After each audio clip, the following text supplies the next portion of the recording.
ए दुनियार सबुठारु मूल्यवान जिनिस होची संपर्क। ए दुनिया रे जिते भी पदार्थ अच्छी, जिते भी मूल्यवान वस्तु अच्छी, जिते भी आमे जिनिस जहाँ आम खुशी आनंद पाइबा पई व्यवहार करुचंती, से समस्त जिनिस ठारु ऊपर होची संपर्क। यदि संपर्क भल नाही, यदि लोक आम सहित जोड़ी हो रहूना, जदि लोक आम सहित अंतर सहित मिशुना, जदि आमको भल पाइबा भली आम चारिपटे किछि लोक नाहांती, आमको जीवनटा बहुत एकुटिया लागिब। बेले बेले एमिति लागिब जे सबु थाई मध्य किछि नाही, कारण ए संपर्क ही गोटे मात्र जिनिस जे जीवन में बंचिबार आशा सृष्टि करे। भांगी पड़ता बेले सहारा दिए, आम जीवन में प्रस्फुटित करिबारे, आम जीवन को आनंद रे काटिबारे से सहारा हुए। तेणु जीवन में संपर्कर मूल्य बहुत अधिक। आजिर ए सुंदर भिडियोटी संपर्क विषय किसी अमूल्य कथा कहब। ए संसार ए दुनियार किछि अप्रिय सत्य कथा आज ए सुंदर भिडियोटी कहब। ए सुंदर बाणी गुड़ी को, सुंदर कथा गुड़ी को आपण मैंने निश्चित भाव में शुणु। जीवन किछि सत्यता आपण सामना को आनिया पे चेष्टा करी। ए सुंदर कथा गुड़ी को, सुंदर बाणी गुड़ी को शुणी निज जीवन में निश्चित भाव में लगातु।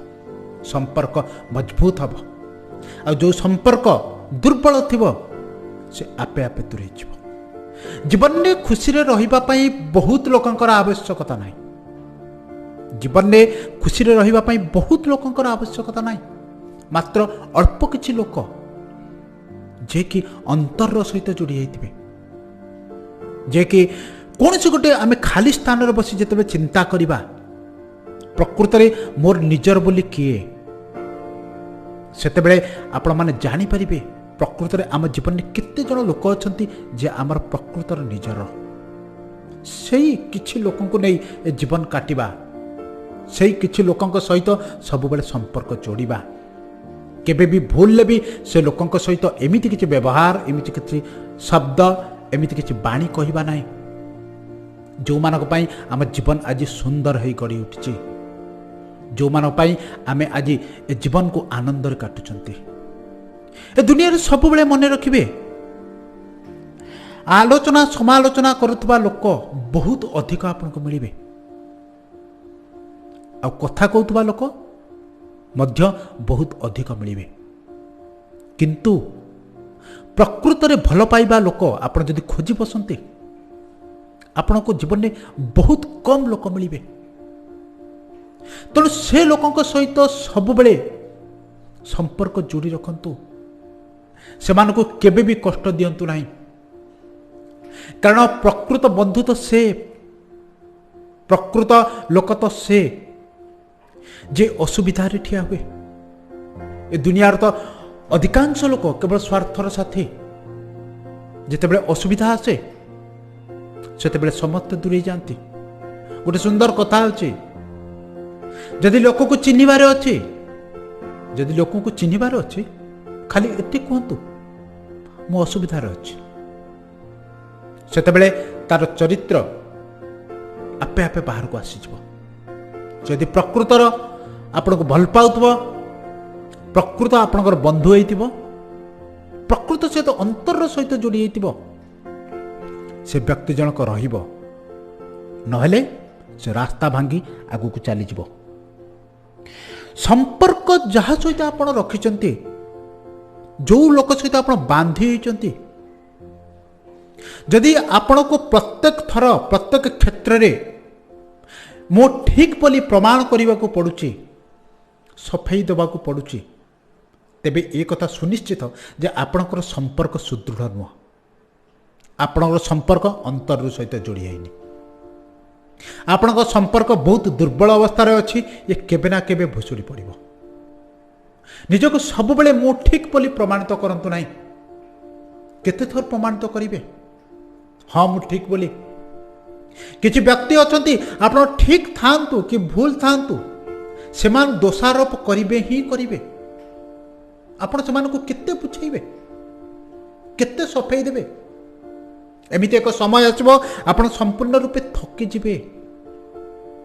ତେଣୁ ଏ ଦୁର୍ବଳ ସମ୍ପର୍କକୁ ସେମିତି ଦୁର୍ବଳ ଅବସ୍ଥାରେ ରହିବାକୁ ଦିଅନ୍ତୁ। ଆବଶ୍ୟକତା ନାହିଁ ନିଜକୁ ବାରମ୍ବାର ପ୍ରମାଣିତ କରିବା, ସଫେଇ ଦେବା, ହଁ ମୁଁ ଠିକ୍ ବୋଲି। କାରଣ ଆପଣ ବୁଝେଇବେ କାହାକୁ? ଯେ ବୁଝିବା ପାଇଁ ଚେଷ୍ଟା କରିବ। ଆଉ ଯେଉଁ ବ୍ୟକ୍ତି ଆପଣଙ୍କୁ ବୁଝିବା ପାଇଁ ରାଜି ନୁହଁ, ଯେଉଁ ବ୍ୟକ୍ତି ସବୁବେଳେ ଆପଣଙ୍କୁ ଚାହୁଁଛି ଭୁଲ ବୋଲି ପ୍ରମାଣିତ କରିବା ପାଇଁ, କାହିଁକି ଅଯଥା ପରିଶ୍ରମ କରୁଛନ୍ତି ତାକୁ ବୁଝେଇବାରେ? କାହିଁକି ଅଯଥା ସମୟ ନଷ୍ଟ କରୁଛନ୍ତି ମୁଁ ଠିକ୍ ବୋଲି ପ୍ରମାଣିତ କରିବାରେ? ସେ ସମ୍ପର୍କ ସେମିତି ଥାଉ। ସେ ଭଲ ପାଇବାର କୌଣସି ମୂଲ୍ୟ ନାହିଁ। କୌଣସି ଭଲ ପାଇବାରେ ଯଦି ଆପଣ କାହାକୁ ଭଲ ପାଉଛନ୍ତି, ସେ ଭଲ ପାଇବାର କୌଣସି ମୂଲ୍ୟ ନାହିଁ ଯଦି ତା ଅନ୍ତରରୁ ବାହାରୁ ନାହିଁ। ମୁଁ ସେଥିପାଇଁ କହିଥିଲି ଏ ଦୁନିଆରେ ବହୁତ କମ୍ ଲୋକ ବାହାରିବେ ଯେ ଆପଣଙ୍କୁ ପ୍ରକୃତରେ ଭଲ ପାଉଥିବେ। ଯଦି ଅନ୍ତରରୁ ଭଲ ପାଇବା ନ ଆସୁଛି ତାହେଲେ ସେ ଭଲ ପାଇବା ନୁହଁ। ସେ ଦିନେ ନା ଦିନେ ଭାଙ୍ଗିଯିବ, ସେ ଦିନେ ନା ଦିନେ ଭୁଷୁଡ଼ି ଯାଇବ। ଏ ଦୁନିଆରେ ଭଲ ପାଇବା ହେଉଛି ଏକ ଅମୂଲ୍ୟ ଶବ୍ଦ। ତାକୁ ମଣିଷ, ତାକୁ ଏ ଯୁବକ ଯୁବତୀ, ତାକୁ ଏ ମାନବ ସମାଜ ଗୋଟେ ହାଲକା ଶବ୍ଦ ବୋଲି ବ୍ୟବହାର କରୁଛି। ଭଲ ପାଇବା କେବଳ ଜଣେ ପୁରୁଷ ସ୍ତ୍ରୀ କିମ୍ବା ସ୍ୱାମୀ ସ୍ତ୍ରୀ କିମ୍ବା କୌଣସି ଜଣେ ବୟଫ୍ରେଣ୍ଡ ଗାର୍ଲଫ୍ରେଣ୍ଡ ଏମାନଙ୍କ ସହିତ ଆବଦ୍ଧ ନୁହଁ। ଏକ ବିସ୍ତୀର୍ଣ୍ଣ ଶବ୍ଦ, ଏକ ଦିବ୍ୟ ଶବ୍ଦ। ଭଲ ପାଇବା ସବୁବେଳେ ସେତେବେଳେ ସଫଳ ହୁଏ ଯେତେବେଳେ ଭଲ ପାଇବାର ଭାବନା ଯୋଡ଼ି ହୋଇ ରହିଥାଏ। ଆଉ ଯଦି ଭୁଲରେ ବି କୌଣସି ଜାଗାରେ ଭଲ ପାଇବାରୁ ଆପଣ ଭାବନାକୁ ବାହାର କରିଦିଅନ୍ତି, ସେ ଏକ ବହୁତ ବିକୃତ ଅବସ୍ଥାକୁ ଚାଲିଯାଏ, ଯାହାକୁ ଶବ୍ଦରେ ମଧ୍ୟ କହିହେବ ନାହିଁ। ଭଲ ପାଇବାର ଅର୍ଥ ଏହା ନୁହଁ ଯେ କାହାକୁ କିଛି ସମୟ ଦେଖା କରିବା, କାହା ସହିତ କିଛି ସମୟ ଯୋଡ଼ି ହୋଇ ରହିବା, କାହାକୁ କିଛି ଗିଫ୍ଟ ଦେବା, ଏ ଭଲ ପାଇବା ନୁହଁ। ଭଲ ପାଇବା ଭାବନାରେ ଯୋଡ଼ି ହୋଇ ରହିଥାଏ। ଏ ହେଉଛି ସତ୍ୟତା। ଆଜି ଯଦି ଭଲ ପାଇବାର ପରିଣତି ଏତେ ଖରାପ ଆଡ଼କୁ ଯାଇଛି, ଆଜି ଯଦି ଭଲ ପାଇବା କିମ୍ବା ସମ୍ପର୍କ ଯୋଡ଼ିବା ଏତେ ସୁଦୃଢ଼ ନ ହୋଇଛି, ତାର ମୂଳ କାରଣ ହେଉଛି ସେ ଭଲ ପାଇବାର ଭାବନା ନାହିଁ। ଯେତେବେଳେ ଭଲ ପାଇବା ଭାବନା ସହିତ ଯୋଡ଼ି ହୁଏ, ତା ଏକ ଦିବ୍ୟ ଭାବନାରେ ପ୍ରତିଷ୍ଠିତ ହୁଏ, ପ୍ରମାଣିତ ହୁଏ। ତେଣୁ କେବେ ବି ଜୀବନରେ ଭଲ ପାଇବାର ଭାବନାକୁ ବାହାର କରିଦିଅନ୍ତୁ ନାହିଁ। ତେଣୁ ସବୁବେଳେ ଭଲ ପାଇବାକୁ ସୁନ୍ଦର ଅବସ୍ଥାରେ ରଖନ୍ତୁ। 1000 କିଲୋମିଟର ଦୂରରେ ରହିଲେ ମଧ୍ୟ ଆପଣ ସେ ଜିନିଷକୁ ପ୍ରତ୍ୟେକ ମୁହୂର୍ତ୍ତରେ ଅନୁଭବ କରିପାରୁଥିବେ ଯେ ମୁଁ କାହା ସହିତ ଯୋଡ଼ି ହୋଇ ରହିଛି। ମଣିଷର ସମ୍ପର୍କକୁ ଦୂରତା ଦୁର୍ବଳ କରେ ନାହିଁ। ମଣିଷର ସମ୍ପର୍କକୁ ଦୂରତା ଦୁର୍ବଳ କରେ ନାହିଁ, ନୀରବତା ଦୁର୍ବଳ କରେ। ଏ ସମ୍ପର୍କ ବେ ଭଲ ପାଇବା ସବୁବେଳେ ମୁଁ କହେ ଏ ଅନୁଭବର ଜ୍ଞାନ, ଏ ଭାବନାର ଜ୍ଞାନ। ଆକୁ ଶବ୍ଦରେ କହିବାର ଆବଶ୍ୟକତା ନାହିଁ। ମଣିଷ ଅନୁଭବ କରିନିଏ ମୋତେ କିଏ ଭଲ ପାଉଛି, ମୋତେ କିଏ ଅନ୍ତରର ସହିତ ପସନ୍ଦ କରୁଛି, ମୋତେ କିଏ ଉପର ଠାଉରିଆ ଶବ୍ଦରେ କେବଳ ପ୍ରକାଶିତ କରୁଛି, ହଁ ମୁଁ ତମ ସହିତ ଯୋଡ଼ି ହୋଇ ରହିଛି ବୋଲି। ଏ ଭଲ ପାଇବା ଦୂରରେ ରହି ମଧ୍ୟ ସୁଦୃଢ଼ ହୋଇପାରିବ। ଦୂରତା କେତେବେଳେ ଆମର ଭଲ ପାଇବା କିମ୍ବା ସମ୍ପର୍କକୁ ଦୁର୍ବଳ କରେ ନାହିଁ। ଦୁର୍ବଳ କରେ କ'ଣ ନା ନୀରବତା।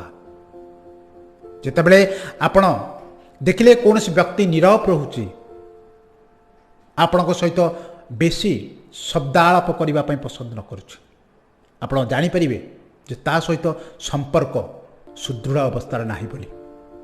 ତେଣୁ କୌଣସି ବ୍ୟକ୍ତି ସହିତ ବହୁତ ଜବରଦସ୍ତି କରି, ବଳ ପ୍ରୟୋଗ କରି କିମ୍ବା ଭାବ ବିହଳିତ ହୋଇ ଯୋଡ଼ି ହେବାର କୌଣସି ଆବଶ୍ୟକତା ନାହିଁ। କିଛି ସମୟ ମଣିଷ ପ୍ରାକ୍ଟିକାଲ ବି ହେବା ଉଚିତ, ସତ୍ୟକୁ ସାମ୍ନାକୁ ଆଣିବା ଉଚିତ। ହୁଏତ ସେ ସତ୍ୟ ସାମ୍ନାକୁ ଆସିଲେ କଷ୍ଟ ହୋଇପାରେ, କିନ୍ତୁ ସେ ହେଉଛି ପ୍ରକୃତ ସତ୍ୟାସତ୍ୟ।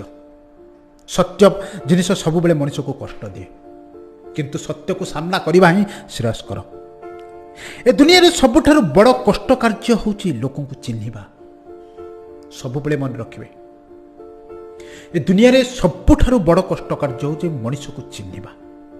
କାରଣ ଅଧିକାଂଶ ଲୋକ ଯେଉଁମାନେ ଆପଣଙ୍କୁ ଭଲ ପାଉଛନ୍ତି ବୋଲି କହୁଛନ୍ତି, ଯେଉଁମାନେ ଆପଣଙ୍କ ସହିତ ମିଳିମିଶି ରହିଛନ୍ତି, ଯେଉଁମାନେ ଆପଣଙ୍କ ସହିତ ସମ୍ପର୍କରେ ଆବଦ୍ଧ ହୋଇ ରହିଛନ୍ତି, କିଛି ଦିନ ପରେ ସେମାନେ ସେମାନଙ୍କ ପ୍ରକୃତ ରୂପ ଦେଖାଇଥାନ୍ତି। ଆଉ ସେତେବେଳେ ସମୟ ହାତରୁ ଗଡ଼ି ଯାଇଥାଏ। କେବଳ ଅନୁତାପ କରିବା ଛଡ଼ା ଆଉ କିଛି ରାସ୍ତା ନଥାଏ। ତେଣୁ ଏ ଦୁନିଆରେ ସବୁଠାରୁ ବଡ଼ କଷ୍ଟ କାର୍ଯ୍ୟ ହେଉଛି ଲୋକଙ୍କୁ ଚିହ୍ନିବା।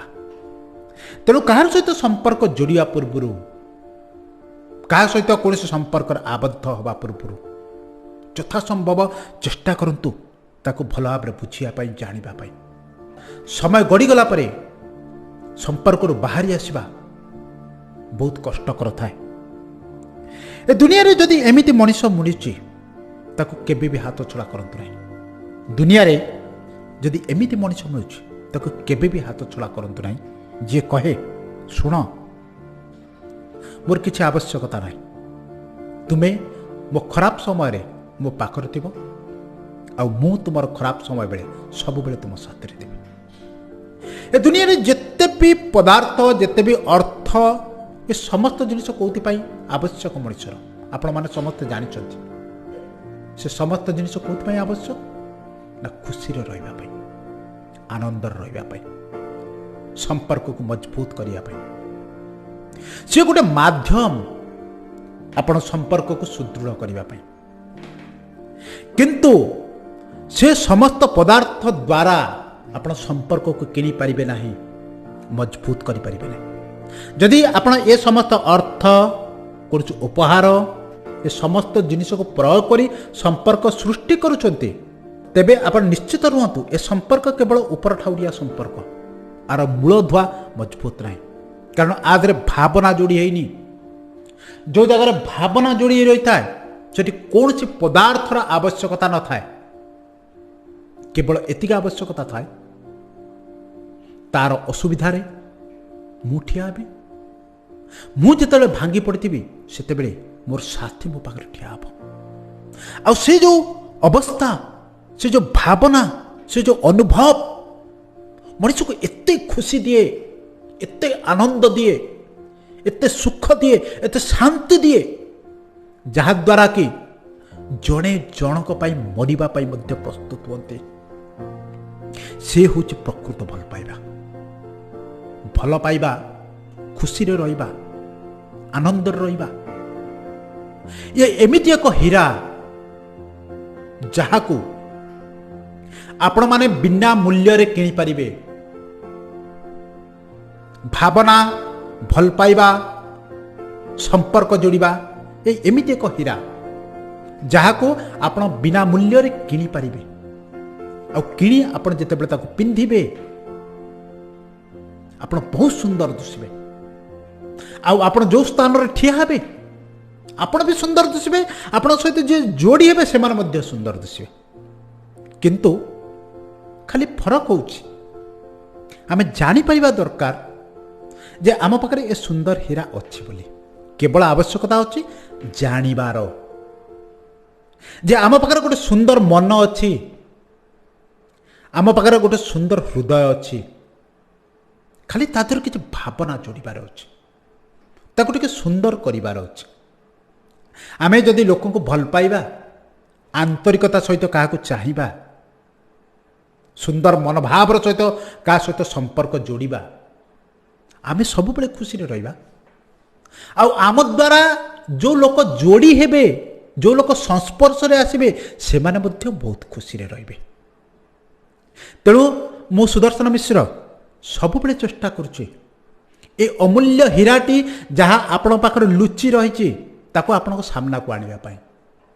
ସୁନ୍ଦର ଅମୂଲ୍ୟ ଶିକ୍ଷା ମାଧ୍ୟମରେ, କିଛି ଗୁରୁତ୍ୱପୂର୍ଣ୍ଣ ବାଣୀ ମାଧ୍ୟମରେ ସବୁବେଳେ ପ୍ରଚେଷ୍ଟା କରୁଛି ଏ ଅମୂଲ୍ୟ ହୀରାଟିକୁ ଆପଣଙ୍କୁ ଭଲ ଭାବରେ ଜଣେଇବା ପାଇଁ ଯେ ଆପଣଙ୍କ ପାଖରେ ଏ ବିଶ୍ୱର ସର୍ବଶ୍ରେଷ୍ଠ ଅମୂଲ୍ୟ ହୀରା ଅଛି, ତାକୁ ପିନ୍ଧନ୍ତୁ, ସୁନ୍ଦର ମନୋଭାବ ରଖନ୍ତୁ, ଲୋକଙ୍କୁ ଭଲ ପାଆନ୍ତୁ। ଆପଣ ବି ଖୁସିରେ ରହିବେ, ଆପଣଙ୍କ ସହିତ ଯିଏ ଯୋଡ଼ି ହୋଇ ରହିବ ସେ ମଧ୍ୟ ଖୁସିରେ ରହିବ। ଆଶା କରୁଛି ଏ ସୁନ୍ଦର ପଙ୍କ୍ତି ଗୁଡ଼ିକ, ଅମୂଲ୍ୟ ବାଣୀ ଗୁଡ଼ିକ ଆପଣଙ୍କ କାର୍ଯ୍ୟରେ ଆସିବ। ଯଦି ଭିଡ଼ିଓଟି ଭଲ ଲାଗିଲା, ସୁନ୍ଦର ଉକ୍ତି ଗୁଡ଼ିକ ଭଲ ଲାଗିଲା, निश्चित भाव में ए बाणीगुड़ी को निज कार्य लगे भिडटी को लाइक करेंगे अन्य मान सहित शेयर करेंगे जदि प्रथम थर पर मत शुणुंट चैनल टी सब्सक्राइब करेंगे पुणी आपण सहित देखा किसी अमूल्य वार्ता माध्यम आज एतिकी धन्यवाद।